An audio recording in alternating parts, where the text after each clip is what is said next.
মিন মাতারিক মিন হাদিদ, লোহার একটা হাতুড়ি থাকবে, এক হাতুড়ির বাড়িতে মাথাটা ছিন্ন বিচ্ছিন্ন হয়ে যাবে, দেহটা জমিনের মধ্যে ঢুকে যাবে, তার চিৎকারে ওই কবরস্থানটা থার থার করে কাঁপবে, কিন্তু কেউ শুনবে না। এজন্য মাঝে মাঝে কবরস্থানে দেখবেন গরু বেঁধে রাখলে রশি টুসি সিরা গরু দেয় দৌড়, আছে না নাই? ফাতাখতালিফা আদলাউহু, দেহের এই পাজরগুলো ডান দিকের পাজর বাম দিকে যাবে, বাম দিকের পাজর ডান দিকে আসবে, পুরো দেহটা পাউডার হয়ে যাবে। তার এক একটা চিৎকারে পুরো কবরস্থান থার থার করে কাঁপবে। এজন্য বিশ্বনবী বলতেন, কবর হলো জাহান্নামের প্রথম স্টেশন, কবর হলো আখিরাতের প্রথম স্টেশন। কবরের এই স্টেশনে যদি মাফ পাওয়া যায়, সামনে যতগুলো স্টেশন পার হতে হবে সবগুলারে সহজ করে দিবে কে? আর কবরের স্টেশনে যদি গন্ডগোল লাগে, সামনে আরো গন্ডগোল আছে না নাই? বেশি না কম? এজন্য বিশ্বনবী বলতেন, আল কবর ইম্মা রাউদাতুম মিন রিয়াদিল জান্নাহ আও হুফরাতুম মিন হুফারিন নার। কবর হয়তো কারো জন্য জান্নাতের বাগান, কিংবা কারো জন্য জাহান্নামের গর্ত। আমরা আল্লাহর কাছে দোয়া করি, আল্লাহ আমাদের সকলের কবরগুলোরে জান্নাতের বাগান বানিয়ে দাও। এজন্য বিশ্বনবী সব সময় দোয়া করতেন, আল্লাহুম্মা ইন্না নাউযু বিকা মিন আযাবিল কবর, ও আল্লাহ কবরের আযাব থেকে তুমি আমাদের বাঁচাও, পড়ে না আমিন। বিশ্বনবী বলতেন, আমি দেখেছি কবরের মধ্যে তোমাদেরকে প্রশ্ন করা হবে, কবরে তোমাদের পরীক্ষা নেওয়া হবে। পুরো দুনিয়াটাই যেমনি পরীক্ষা, আখিরাতের প্রথম স্টেশন কবরেও পরীক্ষা আছে না নাই? প্রশ্ন আছে না নাই? কয়টা? জোরে বলেন। মুমিনদের জন্য 4টা, কাফিরদের জন্য 3টা। ভালো করে জানেন, চিল্লায় বলেন, মুমিনদের জন্য কয়টা, কাফিরদের কয়টা? প্রশ্নপত্র ফাঁস করে দিছে কে? কথা কম। এরপরও যদি ফেল করি, দোষ কার? দোষ আমাদের, আমাদের দোষ। কবর দেওয়ার পরে 40 কদম যখন আত্মীয়রা চলে যায়, দুজন ফেরেশতা আসবে, বসাবে। এই ঘটনাটা আমারও ঘটবে, আপনারও ঘটবে, বিশ্বাস হয়? প্রস্তুত আছেন তো? বসিয়ে দেওয়া হবে। মুমিন বান্দাকে প্রথম প্রশ্ন করবে, আমার রব্বুক, তোর রবের নাম কি? মুমিন বান্দা বলিষ্ঠ কণ্ঠে বলে দিবে, আল্লাহ আমার রব, এই রবই আমার সব। পড়েন, আল্লাহ আমার রব, এই রবই আমার সব।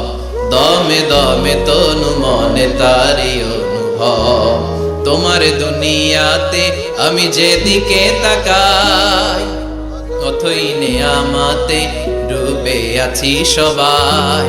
পাখ পাখালির গানে শুনি তাসবিহ কলরব, তাসবিহ কলরব। আল্লাহ আমার রব, এই রবই আমার সব। পড়েন আমিন। আমরা যেন আল্লাহ বলিষ্ঠ কণ্ঠে বলতে পারি, আল্লাহ আমার রব, তুমি কবুল করো। পড়েন আমিন। প্রথম প্রশ্ন খালাস। দ্বিতীয় প্রশ্ন, আমা দীনুক, তোর দিনের নাম কি, ধর্মের নাম কি? চিৎকার দিয়ে আমরা বলবো, আমাদের ধর্মের নাম। তৃতীয় প্রশ্ন করা হবে, মান হাযার রাজুল, দেখো তো এই লোকটারে চিনো কিনা, এই লোকটারে চিনা চিনা লাগে কিনা। আমরা বলবো, চিনি মানি, এই লোকের জন্য আমরা দুনিয়াতে সব করতে রাজি ছিলাম। এই লোকের জন্য আমরা দেহের প্রাণ ঢালা উচ্ছ্বাস ছিল আমাদের হৃদয়ে। আমাদের দেহের রক্তটুকু বিলিয়ে দিতে আমরা পৃথিবীর বুকে কুণ্ঠাবোধ করি নাই। চিল্লায় বলেন ঠিক কিনা? এই নবী আমাদের পেয়ারা নবী, চাঁদের চেয়েও সুন্দর তুমি, নবী আমার কামলিওয়ালা। চাঁদের চেয়ে সুন্দর তুমি, নবী আমার কামলিওয়ালা। দু জাহানের বাদশাহ তুমি, প্যারা নবী সাল্লে আলা। দু জাহানের বাদশাহ তুমি, প্যারা নবী সাল্লে আলা। চাঁদের চেয়ে সুন্দর তুমি, নবী আমার কামলিওয়ালা। পড়েন আল্লাহু আকবার। আমরা বলবো, এটা আমাদের কামলিওয়ালা নবী। এই নবীর অনুসরণ আমরা করেছি, এই নবীর কথা আমরা দুনিয়ায় মেনেছি। তার মানে প্রথম প্রশ্নেও পাস, দ্বিতীয় প্রশ্নেও পাস, তৃতীয় প্রশ্নেও পাস। এবার মুমিনদের জন্য এক্সট্রা একটা কোশ্চেন আছে না নাই? 4 নাম্বার প্রশ্নটাও জেনে রাখেন, কবরে কাজে লাগবে। তখন জিজ্ঞেস করা হবে ওমা ইলমুক, ওমা ইলমুক, what is the source of your knowledge, what is the source of your answer. এই যে 3টা প্রশ্নের উত্তর দিতে পারলা বাঘের বাচ্চার মতো, তথ্যসূত্র কি, হোয়াট ইজ দ্য রেফারেন্স, কোত্থেকে শিখছো, কোত্থেকে শিখেছেন বলে আসতে হবে। আমরা বলবো আমরা কোরআন থেকে শিখেছি, হাদিস থেকে শিখেছি, মাহফিলগুলোতে জেনেছি, বয়ানগুলো থেকে শিখেছি। পড়েন সুবহানাল্লাহ। 4টা প্রশ্নের উত্তর যখন আপনি দিয়ে দিবেন, ফেরেশতারা বলবে আহলান ওয়া সাহলান, কংগ্রাচুলেশন। কি বলবে? আহলান ওয়া সাহলান মানে কংগ্রাচুলেশন, খুশ আমদেদ, খুশ আমদেদ, খুশ আমদেদ। ওয়ায়ুফসাহু লাহু কবরুহু 70 যিরান, কবরটারে 70 হাত লম্বা করে দেয়া হবে। ওয়ায়ুফতাহু লাহু বাবুন ইলাল জান্নাহ, জান্নাতের দিকে একটা দরজা সেট করে দেয়া হবে। ওই জায়গা দিয়ে, দরজা দিয়ে জান্নাতের এয়ার কন্ডিশনের ঘরগুলো থেকে ঠান্ডা হিমেল বাতাস আর সুগন্ধে এসে কবরটারে আমোদ করে দিবে। ওয়ায়ুলবাসু মিন লিবাসিল জান্নাহ, জান্নাতের চমৎকার একটা পোশাক পরিয়ে দেয়া হবে। আর বলা হবে নাম কানাউমিল আরুস, বাসর রাতে বর যেমনি কনেকে নিয়ে আনন্দের ঘুম দেয়, তুমিও একটা ঘুম দাও। সুবহানাল্লাহ পড়েন। নাম কানাউমিল আরুস, বাসর রাতে বর যেমনি কনেকে নিয়ে ঘুমায়, ঘুমাও ঘুমাও। মধুর একটা ঘুম আপনার সেদিন হবে। ইসরাফিলের সিঙ্গার আওয়াজ, ওই হুইসেল বাজার আগ পর্যন্ত ওই ঘুম কেউ আপনার ভাঙাতে পারবে না। আল্লাহ কবরের 4টা প্রশ্ন, এগুলোর সঠিক উত্তর দিয়ে জান্নাতের পোশাক পরে আমরাও যেন ঘুমিয়ে থাকতে পারি, তৌফিক দাও। আর জোরে পড়েন আমিন। এবার নাস্তিকদের পালা, বামপন্থীদের পালা, রামপন্থীদের পালা, ইসলাম বিরোধীদের পালা, কোরআন বিরোধীদের পালা, নবী বিরোধীদের পালা। ওদের সামনে 2জন ফেরেশতা আসবে, আসওয়াদান আজরাকান, আসওয়াদান আজরাকান, নীলাভ চোখ, কালো গাত্র বর্ণের, নীলাভ চোখ, চোখগুলো নীল, গায়ের কালার হবে কালো। তাহলে কি ভয়ঙ্কর চেহারা হবে ফেরেশতা দুজনের। এসে বলবে ওঠ, বস, মার রব্বুক, তোর রবের নাম কি? কয় জানি না। কি কয়? জানি না। লা আদরি, আমি জানি না। আমি অমুক নেতার পিছনে পিছনে ঘুরতাম, খালি এটা মনে আছে। আমি মাও সেতুমকে নেতা মানতাম, আমি কার্ল মার্কসকে নেতা মানতাম, আমি নেতা খেতাদের পিছনে ঘুরতাম। রব কি, ইসলাম কি, দিন কি, কিচ্ছু আমি জানি না। মাফ চাই, জানি না। দ্বিতীয় প্রশ্ন, আমাদের উত্তর, ধর্মের নাম কি? কয় আমার কোনো ধর্ম নাই, আমার কোনো ধর্ম নাই, আমি হলাম নাস্তিক। আমি কি? কথা বলেন, আমি কি? আমি 1 প্যাকেটের বিরিয়ানির সন্ধান পাইলে শাহবাগের প্রজন্ম চত্বরে যায় ডান্স দিতাম। এরকম ডাকাইত আছে না নাই? আমাদের উত্তর, ধর্ম কি? কয় জানি না, মাফ চাই, আমি কিচ্ছু জানি না, ধর্ম টর্ম নাই আমার, আমি নাস্তিক। ফেরেশতারা বলবে ও তুমি নাস্তিক, দাঁড়াও আর একটা বাকি প্রশ্ন, এরপরে খেলা শুরু। ঠিক কিনা? 3 নাম্বার প্রশ্ন, ওমান হাযার রাজুল, এই লোকটাকে চিনো কিনা দেখো। নাস্তিক বলবে না চিনি না, তবে নাম শুনেছি, ওনার বিরুদ্ধে আমি ব্লগে লিখতাম। এরকম ব্লগার আছে না নাই? ওনার পারিবারিক জীবন নিয়ে আমি মানুষের মধ্যে সন্দেহ উস্কে দিতাম। ওনার পুত পবিত্র চরিত্রের ব্যাপারে আমি দুনিয়ার বুকে মন্দ কথা বলতাম। ওনারে আমি গালি দিতাম, আমি ছিলাম ওনার বিরুদ্ধ শক্তি, ওনার পক্ষের কোন শক্তি আমি ছিলাম না, আমি সব সময় ওনার বিপক্ষে ছিলাম। ফেরেশতারা বলবে হায় হায়, তুই তো 00, 100তে কত পাইছে? কথা কম। লা দারাইতা ওয়ালা তালাইতা, কিছুই পারলি না, তুই তো পোড়া কপাল। ফায়ুতরাকু মিন মাতারিক মিন হাদিদ, লোহার একটা হাতুড়ি থাকবে, এক হাতুড়ির বাড়িতে মাথাটা ছিন্ন বিচ্ছিন্ন হয়ে যাবে, দেহটা জমিনের মধ্যে ঢুকে যাবে, তার চিৎকারে ওই কবরস্থানটা থার থার করে কাঁপবে, কিন্তু কেউ শুনবে না। মানুষ আর জিন ছাড়া সবাই শুনবে। এজন্য মাঝে মাঝে কবরস্থানে দেখবেন গরু বেঁধে রাখলে রশি টুসি সিরা গরু দেয় দৌড়। আছে রে, এক একটা আঘাত এসে ছিন্ন বিচ্ছিন্ন হয়ে যাবে। ইউকালু লিল আরদি, জমিনকে বলা হবে ইলতাইমি, চাপ দাও, প্রেসার মারো। ফাতাখতালিফা আদলাউহু, দেহের এই পাজরগুলো ডান দিকের পাজর বাম দিকে যাবে, বাম দিকের পাজর ডান দিকে আসবে, পুরো দেহটা পাউডার হয়ে যাবে। তার এক একটা চিৎকারে পুরো কবরস্থান থার থার করে কাঁপবে। হাত্তা সা, আর এই খেলা চলতে থাকবে ইসরাফিলের সিংহা পর্যন্ত। মুমিনের ঘুম চলতে থাকবে ইসরাফিলের, আর ওর সাথে ফেরেশতাদের খেলা আছে না নাই? এটার নাম ফাইনাল খেলা। কি খেলা? কথা বলেন, আরো জোরে বলেন। এজন্য আল্লাহ বললেন কবরে তোমার যেতেই হবে। আলহাকুমুত তাকাসুরু হাত্তা যুরতুমুল মাকাবির, কবরে তোমাকে যাওয়াই লাগবে। কবরের শাস্তি তোমার পেতেই হবে, কবরের পরীক্ষার সম্মুখীন তোমাকে হতেই হবে। জোরে বলেন ঠিক কিনা?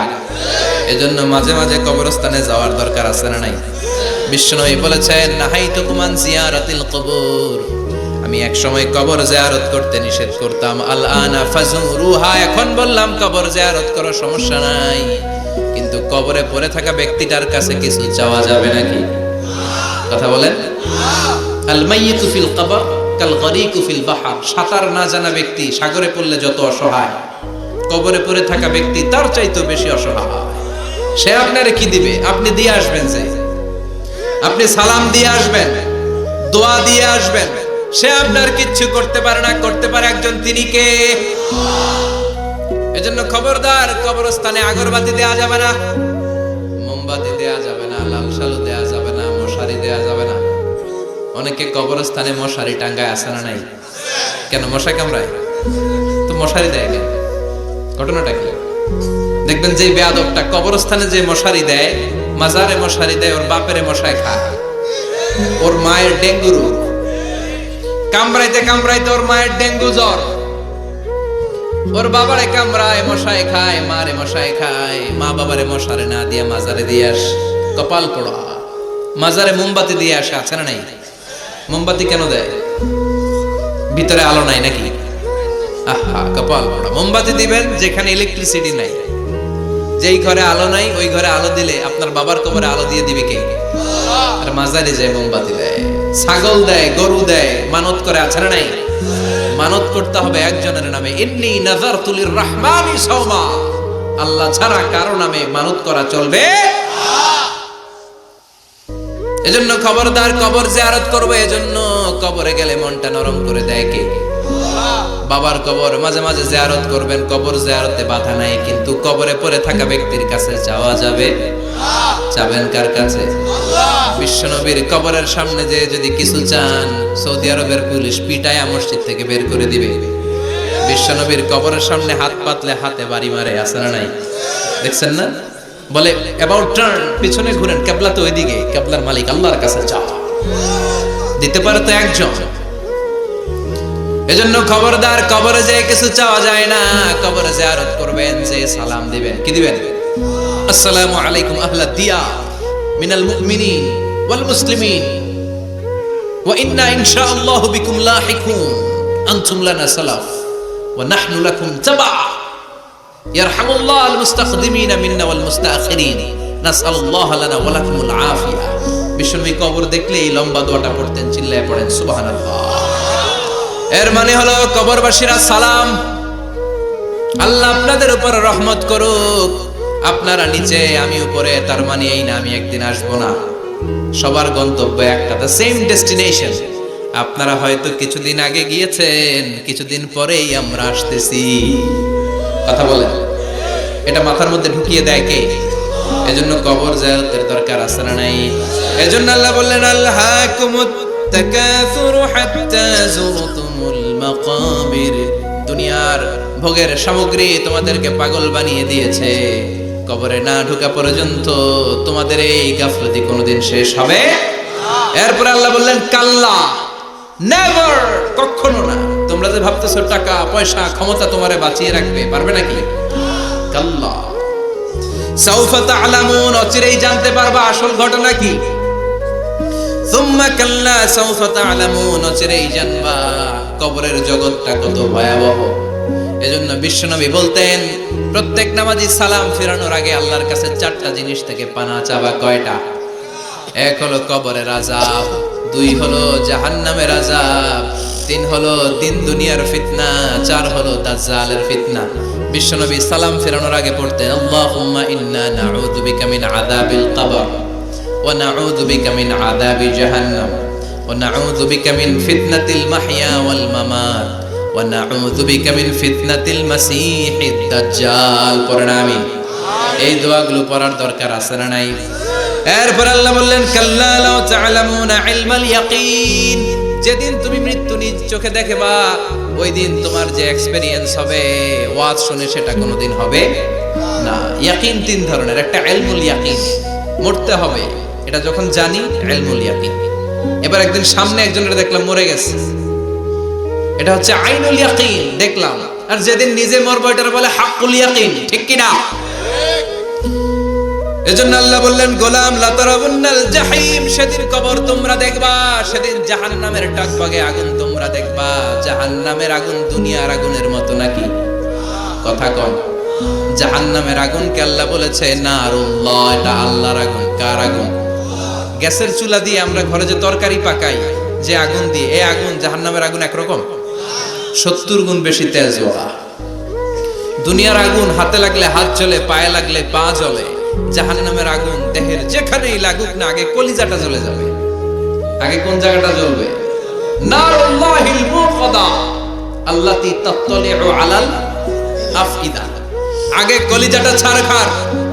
সেদিন তোমরা সেই ভয়ঙ্কর দোজখ দেখবা। সুম্মা লাতারাবুন্নাহা আইনাল ইয়াকিন, চাক্ষুষ দেখবা। সুম্মা লাতুসআলুন্না ইয়াওমা ইদিন আনিন নাঈম, সেদিন আল্লাহর দেয়া সবগুলো নেয়ামতের ব্যাপারে তোমাদের জিজ্ঞেস করবে কে?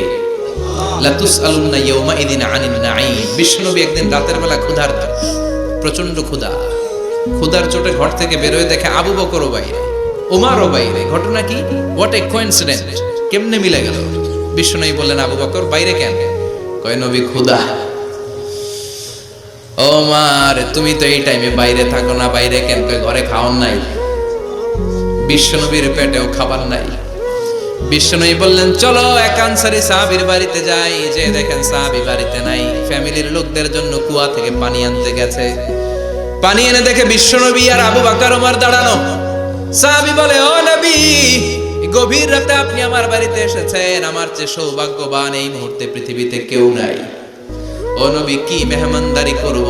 বিশ্বনবী বললেন যা আছে তাই নিয়ে আসো। সাহাবা খেজুর বাগান থেকে খেজুরের ডাল ভেঙে আনলেন। ওই ডালের মধ্যে বিশ্বনবী কত প্রামাণ্য বর্ণনা দিচ্ছেন। বিশ্বনবী বললেন খেজুরের ডালে আছে কিছু কাঁচা খেজুর, কিছু পাকা খেজুর। আমরা 3 জন মিলে টানাটানি করে খেতে লাগলাম, ক্ষুধায় অস্থির। আমাদের সামনে ছাগল জবাই করা হলো, আগুনে ঝলসে গোশতগুলো দেয়া হলো, 3 জন মিলে ভাগ করে খেলাম। বললাম আবু বকর এতক্ষণ ক্ষুধার্ত ছিলা, ক্ষুধা দিছিল কে? এখন তোমার পেটে ক্ষুধা আছে নাকি? কয় নাই। এই নিয়ামত তোমার দিল কে? সুম্মা লাতুসআলুন্না ইয়াওমা ইদিন আনিন নাঈম। বিশ্বনবী বললেন ও আবু বকর এই যে নিয়ামত এই মাত্র খেলা, এই নিয়ামতের ব্যাপারেও তোমারে জিজ্ঞেস করবে কে? তাইলে প্রতিটি নিয়ামতের ব্যাপারে ইন দ্য ডে অফ জাজমেন্টে প্রশ্ন আছে না নাই? নিয়ামত আল্লাহ আমাদেরকে কম কম দিছে, তাই না? কথা কন, কথা কন। ঠিক যেই মুহূর্তে আমরা এখন সুস্থ, অসুস্থ হয়ে হসপিটালে পড়ে আছে না নাই? মৃত্যুর সাথে কঠিন পরিস্থিতিতে পড়ে আছে, এরকম আছে না নাই? এজন্য আল্লাহ বললেন ওয়া ইন তাউদ্দু নি'মাতাল্লাহি লা তুহসুহা, এত নিয়ামত দিয়েছি গুণে শেষ করা যাবে না। কিয়ামতের দিন এই নিয়ামতগুলোর ব্যাপারে পাই টু পাই আমাদের কাছে হিসাব চাইবে কে? কথা কন। 5টা বিষয়ের হিসাব চাইবে। নাম্বার 1 আন হায়াতিহি ফিমা আফনা, তোমার জীবনটাকে তুমি কোন কাজে লাগিয়েছো? এটা হচ্ছে কমন কোশ্চেন। কবরের প্রশ্ন আমাদের 4টা, আর কিয়ামতের ময়দানে কয়টা? কথা কন। নাম্বার 1 জীবন দিয়েছে, জীবন কোন কাজে লাগিয়েছো? নাম্বার 2 জীবনে যে যৌবন আছে যৌবনটারে কোন কাজে লাগিয়েছো, ঠিক কিনা? যৌবনের ইবাদত আল্লাহর কাছে বড় প্রিয়। যুবক যারা নামাজ পড়ে, বুড়ো হলে নামাজ পড়তে না পারলেও আমল নামায় নামাজের সওয়াব দিবে কে? সুবহানাল্লাহ কইবেন না? পেনশন স্কিম, এটা কি বলে? After service appreciation. 30 বছর গভর্নমেন্ট জব করার পরে বয়স হচ্ছে 60, আর করতে পারেন না, তখন একটা বান্ডেল, এক বান্ডেল টাকা আপনারে দিয়ে দিবে। পেনশন স্কিম, জাতিকে সার্ভ দিয়েছেন, এখন পারেন না, তারপরেও টাকা আছে না নাই? এটাকে বলে আফটার সার্ভিস অ্যাপ্রিসিয়েশন। এত সার্ভিস যে দিয়েছেন, অ্যাপ্রিসিয়েশন। এজন্য যুবক যারা এখন নামাজ পড়ো, ইসলামের পক্ষে থাকো, বুড়ো বয়সে কোমরে ব্যথার কারণে নামাজ পড়তে না পারলেও পেনশনের মতো আমল নামায় সওয়াব দিবে কে? আবার 7 শ্রেণীর ব্যক্তিকে কিয়ামতের ময়দানে রব্বুল আলামিন আরশের নিচে ছায়া দিবেন। ওই 7 শ্রেণীর মধ্যে যুবক শ্রেণী একটা আছে, যে যুবক তার যৌবনে আল্লাহর ইবাদত করেছে। পড়েন সুবহানাল্লাহ। যৌবনটা আল্লাহর ইবাদতে কাটিয়েছে, তার জন্য স্পেশাল আল্লাহর আরশের নিচে ছায়া আছে না নাই? এই 7 শ্রেণীর মধ্যে 2 শ্রেণীর যুবক, একটা হচ্ছে যে যুবক বয়সে ইবাদত করেছে, আর একটা হচ্ছে যে যুবক কোন মেয়ের সাথে পাপ কাজের অফার পেয়েও বলেছে ইন্নী আখাফুল্লাহ, নিশ্চয় আমি ভয় পাই একজনকে। তিনি কে? চিল্লায় বলেন কে? যাদের হৃদয়ে আছে আল্লাহর ভয়, তারা কবু পথ ভুলে যায় না। আল্লাহর প্রেম ছাড়া এই দুনিয়ায় কারো কাছে কোনো কিছু চায় না। রাতের আধারে যারা সেজদাতে রয়, দু চোখের শ্রুতে নদী যেন বয়। ছলনার হাতছানি যতই ডাকুক, পেছনে ফিরেও সে তাকায় না। যাদের হৃদয়ে আছে আল্লাহর ভয়, তারা কবু পথ ভুলে যায় না, ঠিক কিনা? আল্লাহর ভয় অন্তরে থাকার দরকার আছে না নাই? এজন্য এই 5টা প্রশ্নের উত্তর না দিয়ে কোন বনি আদম কিয়ামতের দিন পা নাড়াতে পারবে? আল্লাহ আমরা যেন প্রশ্নগুলোর উত্তর সঠিকভাবে দিতে পারি, তুমি তৌফিক দাও। এজন্য দুনিয়ার মোহে পড়ে থাকা যাবে না, কবরের চিন্তা থাকার দরকার আছে না নাই? কবর নিয়ে ভাবতে হবে। কবর is a reminder for every Muslim.